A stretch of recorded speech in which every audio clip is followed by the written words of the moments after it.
जब चंद्रमा अपनी पूर्ण कलाओं से युक्त होकर आकाश में विराजमान होते हैं तब इस पूर्णिमा की दिव्यता और भी बढ़ जाती है और इसी समय चंद्रदेव को अर्घ्य अर्पित करने से मनुष्य के जीवन के अनेक कष्ट शांति में परिवर्तित होने लगते हैं। चैत्र पूर्णिमा की महिमा शास्त्रों में अत्यंत विस्तृत रूप से वर्णित है।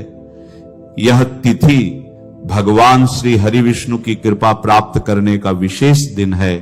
माता महालक्ष्मी की अनुकंपा पाने का श्रेष्ठ अवसर है और साथ ही पवन पुत्र श्री हनुमान जी के जन्मोत्सव के कारण यह दिन अद्भुत शक्ति और संरक्षण का प्रतीक बन जाता है। इस दिन किया गया प्रत्येक सत्कर्म, प्रत्येक जप, प्रत्येक दान और प्रत्येक पूजा अनंत गुना फल प्रदान करता है। जब भक्त इस दिन श्रद्धा और भक्ति के साथ भगवान सत्यनारायण का व्रत करता है, उनकी कथा का श्रवण करता है, तब उसके जीवन के समस्त विघ्न, दुख और दरिद्रता धीरे धीरे समाप्त होने लगते हैं। और जब वही भक्त श्री हनुमान जी के चरणों में अपनी भक्ति अर्पित करता है, उनके नाम का स्मरण करता है, तो उसके जीवन से भय, बाधाएं और नकारात्मक शक्तियां दूर हो जाती हैं। श्री हनुमान जी की कृपा से साहस, आत्मविश्वास और विजय की प्राप्ति होती है। इस पावन दिन दान का भी अत्यंत महत्व है। अन्न, वस्त्र, जल और अपनी सामर्थ्य के अनुसार जो भी दान किया जाता है वह सीधे पुण्य के रूप में संचित होकर जीवन में सुख समृद्धि के द्वार खोल देता है। साथ ही पितरों का स्मरण और उनके निमित्त तर्पण करने से पितृ प्रसन्न होकर आशीर्वाद प्रदान करते हैं, जिससे जीवन में आने वाली बाधाएं स्वतः समाप्त होने लगती हैं। इस प्रकार चैत्र पूर्णिमा और श्री हनुमान जन्मोत्सव का यह संयुक्त पावन दिवस हमें भक्ति, शक्ति, समर्पण और पुण्य का अद्भुत संदेश देता है। जो भी साधक इस दिन श्रद्धा, नियम और सच्चे मन से भगवान श्री हरि विष्णु, माता लक्ष्मी और पवन पुत्र श्री हनुमान जी की उपासना करता है, उसका जीवन सुख, शांति, बल और समृद्धि से परिपूर्ण हो जाता है और उसके सभी कष्ट प्रभु कृपा से दूर होने लगते हैं। सत्यनारायण का जो व्रत है यह अनंत पुण्य देने वाला, मनुष्य के सभी दुखों का नाश करने वाला होता है। कैसे करना चाहिए सत्यनारायण? भगवान का व्रत आने वाली पूर्णिमा पर कैसे करेंगे? क्योंकि पूर्णिमा पर भद्रा का भी साया बताया जा रहा है। भद्रा रहेगी सुबह 7:06 से और शाम को 7:23 तक। तो प्रिय, ऐसी अवस्था में सत्यनारायण भगवान का व्रत पूजन कैसे करना चाहिए? सबसे पहले प्रातः काल स्नान आदि से व्रत स्वच्छ वस्त्र धारण करके आपका जो भी पूजा स्थल है, जहां बैठकर आप पूजन करते हैं, भगवान सत्यनारायण की पूजा करते हैं, या जो उपयुक्त स्थान आपके घर में है, वहां पर सभी सामग्री को एकत्रित कीजिए।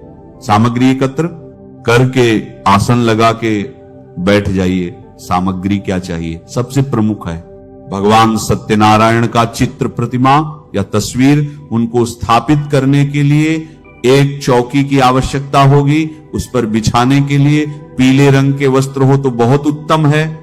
रोली, पान, सुपारी, लौंग, इलायची, धूप, दीप, नैवेद्य, पुष्प, इत्र, जनेऊ भगवान को अर्पित करने के लिए पंचामृत बनाएंगे। कच्चा दूध, दही, घी, शहद, शक्कर, गंगाजल, यह सामग्री आपको पूजा के लिए चाहिएगी। यह सारी सामग्री एकत्र कीजिए। एक लोटा तांबे का लीजिए, अच्छे से मांज लीजिए उसको। उसमें पहले थोड़ा सा गंगा जल भरिए, फिर शुद्ध जल, और अब आसन लगा के पूर्व दिशा या उत्तर दिशा की ओर मुख करके बैठ जाइए। सबसे पहले लोटे में जो जल है उस जल के छींटे दीजिए पुष्प के माध्यम से उस स्थान पर जहां बैठकर आपने पूजन करना है, और सामग्री पर जो भगवान को अर्पित करनी है। क्योंकि जो सामग्री आप लाए हैं यह आपके पास आने से पहले न जाने किसने किस अवस्था में छुई है, इसीलिए इसका शुद्धिकरण आवश्यक है। भगवान को अर्पित करने से पहले पवित्र करना आवश्यक है। हम मंत्र पढ़ते हैं, अब अवित्र पवित्र अवस्थागतवा यह स्मरे पुंडरीक्ष बाह्यंतर सूची। इस प्रकार से जल के छींटे देकर स्थान को शुद्ध किया, सामग्री को पवित्र किया। अब आप चौकी लगाइए, चौकी पर पीला वस्त्र बिछाइए, भगवान नारायण की तस्वीर या प्रतिमा को स्थापित कीजिए। उनके सामने घी का दिया रखिए, धूप रखिए। तेल का दिया भी जलाते हैं तो उल्टे हाथ की ओर रखिएगा और घी का दिया सीधे हाथ की ओर होगा। विपरीत दिशा में धूप स्थापित करेंगे। इस प्रकार भगवान की स्थापना करने के बाद सबसे पहले अपने जल लीजिए, हाथ धो लीजिए। हाथ धोने के बाद 3 बार आपने जल आचमनी करनी है। एक एक मंत्र हम बोलेंगे, एक एक चम्मच जल सीधे हाथ पर लीजिएगा और पी जाइएगा। ना माधवाय नमः जल लीजिए, पी जाइए। छा केशवाय नमः जल लीजिए, पी जाइए। छा नारायणाय नमः जल लीजिए, पी जाइए। छा ऋषिकेशाय नमो नमः हस्तौ प्रक्षालयामि नमः जल लीजिए सीधे हाथ पे और हाथ धो लीजिए। हाथ धोने के बाद अपने आप को तिलक कीजिए, मौली बांधिए। पारिवारिक बैठकर पूजन कर रहे हैं तो उनको भी तिलक कीजिए और मौली बांधिए। अब आप धूप और दीप को प्रज्वलित कीजिए। हम मंत्र पढ़ते हैं, शुभं करोति कल्याणम आरोग्यं धन संपदा शत्रु बुद्धि विनाशाय दीप ज्योति नमोस्तुते। धूप दीप प्रज्वलित करके सीधे हाथ पर जल लीजिए, हाथ धो लीजिए। हाथ धोने के बाद व्रत पूजन का संकल्प करेंगे। संकल्प करने के सीधे हाथ पर जल लीजिए। 1 चम्मच और अक्षत रखिए, पुष्प रखिए या दक्षिणा के रूप में जो भी रखना चाहते हैं वो रखिए। 3 बार बोलिए श्री विष्णु श्री विष्णु श्री विष्णु। विष्णु अपना नाम, अपना गोत्र, जिस स्थान पर बैठकर पूजन कर रहे हैं वहां का मकान नंबर, क्षेत्र का नाम, शहर का नाम, चैत्र माह, श्री शुक्ल पक्षी, पूर्णिमा, पुण्य तिथि, आयु, आरोग्यता प्राप्त, शुभ संपत्ति प्राप्त, भगवान सत्यनारायण प्रसन्ना। अर्थात यह पूर्णिमा श्री विष्णु और यह संकल्प भगवान के चरणों में अर्पित कर दीजिए। संकल्प करने के बाद भगवान का पूजन करेंगे। सबसे पहले भगवान को पाद्य अर्घ्य आचमनी अर्पित किया जाता है। भगवान सत्यनारायण के सामने एक कटोरी या पात्र रख दीजिए, उसमें आप अर्घ्य आचमनी का जल और पूजन आदि की सामग्री अर्पित कीजिएगा। इससे वो जल इधर उधर फैलेगी नहीं, पैरों में नहीं आएगी। 2 नारायणाय नमः पूर्णिमा पूजन अंतर्गत यह भगवान श्री सत्यनारायण पाद के रूप में जल अर्पित कीजिए। भाव यह रखिए कि आप भगवान के पैर धुला रहे हैं। अब अर्घ्य के रूप में 1 चम्मच जल अर्पित कीजिएगा। इक सत्यनारायण नमः अर्घ्य समर्पयामि। इक श्री सत्यनारायण पाद्यं समर्पयामि। पाद्य अर्पित किया। पाद्य अर्घ्य अर्पित करने के बाद भगवान को स्नान कराएंगे। स्नान कराने के लिए पुष्प के माध्यम से जल के छींटे दे सकते हैं, जल के छींटे दीजिएगा। सा श्री सत्यनारायणाय नमः स्नानम समर्पयामि। भगवान को जल अर्पित कीजिए। स्नान कराने के बाद प्रभु को पंचामृत से स्नान कराया जाता है तो पंचामृत बनाइए। कच्चा दूध, दही, घी, शहद, शक्कर मिलाकर और पंचामृत को फूल पर लगा लीजिए। वो प्रभु को अर्पित करेंगे। असत्य नारायणाय नमः पंचामृत स्नानं समर्पयामि। पंचामृत से स्नान करा के फिर शुद्धियों तक स्नान कराते हैं। शुद्ध जल से ना सत्य नारायणाय नमः शुद्ध जल समर्पयामि। शुद्ध जल से स्नान कराइए प्रभु को। स्नान कराने के बाद भगवान को वस्त्र के रूप में मौली का 1 टुकड़ा तोड़ के अर्पित कीजिए। सत्यनारायण नमः यज्ञोपवीत लीजिए। यज्ञोपवीत को रोली कुमकुम आदि से तिलक कर लीजिए। उसके बाद वह अर्पित कीजिएगा। श्री सत्यनारायणाय भूर्भुवः स्वाहा। श्री सत्यनारायणाय नमः यज्ञोपवीतम समर्पयामि। कभी भी प्लेन जो जनेऊ आती है उसको ऐसे अर्पित नहीं करना। उसको या तो तिलक करना रोली कुमकुम आदि से या हल्दी लगा लीजिएगा, फिर अर्पित कीजिएगा। यज्ञोपवीत अर्पित करने के बाद भगवान को तिलक कीजिए। श्री सत्यनारायणाय तिलकं समर्पयामि। श्री सत्यनारायणाय अक्षतं समर्पयामि। अक्षत लगाइए। भगवान को पुष्प अर्पित करेंगे। फूलों की माला हो आपके पास तो माला पहनाइएगा।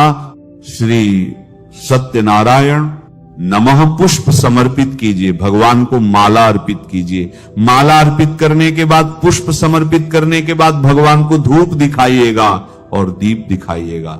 सत्यनारायणाय नमः धूपं दर्शयामि, सत्यनारायणाय नमः दीपं दर्शयामि, धूप दीप दिखाइए और नैवेद्य अर्पित कीजिए। नैवेद्य क्या है? जो भी फल मिठाई आपके पास है वह मिश्री है। तो मिश्री अगर बताशा है तो बताशा नैवेद्य के रूप में आप भगवान को अर्पित कीजिएगा। सत्यनारायण महानैवेद्य। समर्पयामि कुरु जलाचमनी कराने के लिए 1 चम्मच जल लीजिए और भगवान को अर्पित कीजिए। पान का पत्ता लीजिए, उस पर 2 लौंग 2 इलायची सुपारी रखिए और वह बीड़ा बनाकर भगवान को अर्पित कीजिए। जो भी दक्षिणा आप अर्पित करना चाहते हैं, हिरण्य, गर्भ, गर्भस्थ, हेमजौ, विभासो, अनंत, पुण्य, फलदम, अतः शांति, प्रेक्ष में दक्षिणा भगवान को चढ़ाइए और हाथ जोड़ के नमस्कार कीजिए। इस प्रकार आपको भगवान सत्यनारायण पूजा करनी है।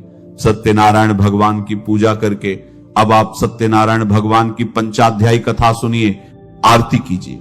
आरती करके नियमानुसार दिन को व्यतीत कीजिए, ब्रह्मचर्य का पालन करिए, भगवान के चरणों में मन को लगाते हुए दिन को व्यतीत कीजिए, संध्या काल को कीर्तन कीजिए। और इसका जो व्रत है पूर्णिमा का, वह 2 विधान से करते हैं। एक तो सत्यनारायण भगवान का आपने पूजन कर लिया, उसके बाद संध्या काल को आप व्रत खोल लेते हैं। एक चंद्र अर्घ्य व्रत होता है कि आपने सत्यनारायण भगवान का पूजन किया, कथा आदि सुनी, शाम को चंद्रमा उदय हुआ, चंद्रमा को आपने अर्घ्य दिया, उसके बाद आपने व्रत खोला। तो आप दोनों ही विधि से कर सकते हैं, दोनों ही उत्तम है, श्रेष्ठ हैं। इस व्रत में अन्न खा लिया जाता है क्योंकि भगवान को भोग ही पंजीरी का लगता है।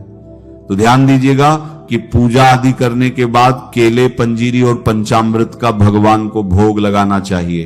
प्लेट में भोग प्रसाद रखिए, भगवान के सामने रखिए, पर्दा कर दीजिए, मैं मंत्र पढ़ता हूं, भोग लगाते हैं। भगवान को तद्य वस्तु गोविंद समर्पय ग्रहण सम्मुख भूतवा प्रसीद परमेश्वर, इस प्रकार से गरुड़ जी बजा सकते हैं, घंटी बजा सकते हैं। आप फिर जल लीजिए, आचमन में थाली के चारों तरफ घुमाइए, 3 बार और छोड़ दीजिए सर झुका के, और थाली वहां से उठा लीजिए, इसको बाकी प्रसाद में मिला दीजिए। जब आप स्वयं व्रत खोलेंगे तो पहले इसी में से प्रसाद लीजिएगा। यही प्रसाद जो है कथा पूजन आदि के बाद आपको अपने सभी पारिवारिक जनों में और जो भी मित्र जन आपके आए हो समय पर, उन सबको लेना चाहिए। सभी को यह प्रसाद ग्रहण करना चाहिए, बड़ा कल्याणकारी होता है। इस प्रकार से सत्यनारायण भगवान का पूजन करेंगे। संध्या काल को चंद्रमा को अर्घ्य देंगे तो जल में थोड़े से अक्षत डाल लीजिएगा, मिश्री डाल लीजिएगा और उससे आप चंद्रमा को अर्घ्य दीजिएगा। आप श्री श्रौ सह चंद्रमसे नमः या 200 सोमाय नमः, ये मंत्र बोलते हुए आप अर्घ्य दे सकते हैं। ये तो विधि हुई कि कैसे आपको सत्यनारायण भगवान का पूजन करना है, कैसे व्रत करना है। इस दिन आपको पितृ तर्पण करना चाहिए, गीता के 7वें अध्याय का श्रवण करना चाहिए। पितृ का तर्पण जितना करें उतना अच्छा होता है। तर्पण के आप गीता का 7वां अध्याय अवश्य सुनिएगा। 1 लोटा लीजिए तांबे का, उसमें थोड़ा सा गंगा जल भरिए, शुद्ध जल भरिए, थोड़े काले तिल, 1 पत्ता तुलसी का और कुशा उसमें डालिए, आसान लगाइए, दक्षिण दिशा की ओर मुख करके बैठ जाइए, लोटे को सामने रखिए और गीता के 7वें अध्याय का श्रवण कीजिए। अध्याय सुनिएगा, फिर संकल्प करते हुए उसका पुण्य अपने पितरों को अर्पित कीजिएगा और तदुपरांत उस जल से तर्पण कीजिएगा। यह कार्य अपने पितरों को तृप्त करता है। आपके पितर जब तृप्त होते हैं तो आपके जीवन में खुशियां ही खुशियां होती है। तीसरा कार्य होता है पूर्णिमा का स्नान, बड़ा महत्वपूर्ण होता है।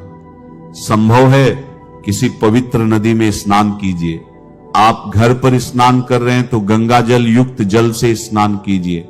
नहाने का जो जल है उसमें पहले थोड़ा सा गंगा जल डाल लीजिए, फिर आप स्नान कीजिए। यह कार्य बड़ा पुण्यदायी है। चौथा कार्य होता है, पर जितना दान दिया जाए उतना कल्याणकारी है।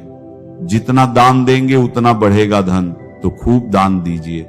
ब्राह्मणों को दान दीजिए, ब्राह्मण को भोजन कराइए, भंडारे करा सकते हैं भंडारे कराइए, गरीबों की सहायता कीजिए। ये कर्म है जो पूर्णिमा के दिन बने हैं। अब प्रश्न उठता है, कौन सा कार्य नहीं करना है? एक बड़ा कार्य है कि पूर्णिमा के दिन किसी भी पेड़ पौधे आदि से हमें फूल पत्ती आदि नहीं तोड़ने हैं, फूल पत्ते नहीं तोड़ने हैं। तोड़ने किसी भी पेड़ पौधे से, इसका ध्यान रखिएगा, यह बड़ा पाप उत्पन्न करता है। इस प्रकार से बिना हानि पहुंचाए, बिना किसी का हित किए हुए हमें यह दिन व्यतीत करना चाहिए। अब बात आती है कि यह पूर्णिमा है कब, व्रत कब किया जाएगा, सूर्य के मुख से पूर्णिमा कब रहेगी और साथ में मुहूर्त क्या रहेगा पूजा के लिए। चैत्र मास की जो पूर्णिमा है, ये पूर्णिमा तिथि आरंभ हो रही है। 1 तारीख को सुबह 7:06 पर और 2 तारीख को यह समाप्त हो जाएगी। सुबह 7:41 पर बड़ा महत्वपूर्ण होता है पूर्णिमा के निर्धारण में। इसीलिए के अनुसार तो पूर्णिमा 2 तारीख को है, सूर्य के मुख से पूर्णिमा 2 तारीख को रहेगी, लेकिन चंद्रमा का उदय पूर्णिमा में नहीं है 2 तारीख को। इसीलिए जो भी चंद्र उदय व्रत आदि करते हैं आप, वो आप 1 तारीख को करेंगे, श्रेष्ठ रहेगा। जो पूर्णिमा के दान पुण्य हैं, सुबह सुबह के स्नान आदि के कार्य हैं, वो सब आपको 2 तारीख को करने चाहिए। हनुमान जयंती, हनुमान जन्मोत्सव भी 2 तारीख को ही मनाया जाएगा। अब मुहूर्त आदि की बात कर लेते हैं। 1 अप्रैल को ब्रह्म मुहूर्त रहेगा, सुबह 4:46 से और 5:34 तक सूर्योदय हो रहा है। 6:18 पर सूर्यास्त होगा। शाम को 6:34 पर अमृत काल का जो समय रहेगा, सुबह के लिए वो बड़ा उत्तम है पूजा के लिए। 8:47 से और 10:27 तक राहु काल में हमें बचना चाहिए। नए कार्य करने से तो 12 बजे से और 1:30 तक इस समय राहु काल रहेगा, क्योंकि दिन है भद्रा के बारे में। मैंने आरंभ में भी बताया था आपको कि 7:06 से सुबह भद्रा आरंभ हो जाएगी और 7:23 तक लगभग भद्रा रहेगी। परंतु इस भद्रा में भगवान सत्यनारायण के व्रत पूजन में कोई दोष नहीं है, आपको करना चाहिए। इस प्रकार से आप इस पूर्णिमा को दिन को व्यतीत कीजिए। नमः। प्रेमानंद महाराज जी की वीडियो को देखने के लिए हमारे YouTube चैनल को सब्सक्राइब अवश्य करें और बेल आइकन को दबाना ना भूलें।